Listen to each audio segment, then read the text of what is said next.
Seat sharing पर महायुति में तीनों दलों में तालमेल अभी तक तो नहीं बन पाया है। वैसे एनसीपी नेता व उप मुख्यमंत्री अजित पवार बार बार सीटों की मांग पर अपना अलग ही बयान दे रहे हैं, जिससे ये चर्चा शुरू हो गई है कि अजित पवार महायुति से अलग हो सकते हैं। लेकिन इस पर महायुति में शामिल शिवसेना और भाजपा के नेताओं के कुछ और बोली है। भाजपा नेता सुधीर मुनगंटीवार ने कहा कि ये महाविकास आघाड़ी नहीं बल्कि महायुति है। यहाँ किसी की जिद से नहीं बल्कि आपसी तालमेल से टिकट का फैसला होता।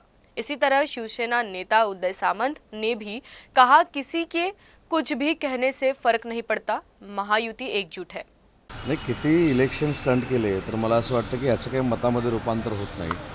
काल नरेंद्र मोदी साहेबांचा कार्यक्रम पुण्यामध्ये होता, त्याच्यामध्ये एक उद्योग विभागाचा पण कार्यक्रम होता, पण पुण्यामध्ये काल प्रचंड पाऊस होता, त्याच्यामुळे तो कार्यक्रम रद्द झाला। पण कायम स्टंटबाजी करायची आणि मतं कुठे मिळतात काय बघायचे, या स्टंटबाजीला आता कोण किंमत देत नाही आणि म्हणून मला असं वाटतं की महाविकास आघाडीचा त्या मेट्रोशी काही संबंध नाही। ते उद्घाटन करण्याचा अधिकार फक्त आणि फक्त महायुतीच्या सरकारलाच आहे। नाही, ही सर्व कपोकल्पित गोष्टी आहे। मी स्वतः तिन्ही नेत्यांशी व्यक्तिगत बोललो आहे। कुठेही अशा पद्धतीचा आग्रह हट्ट नाही।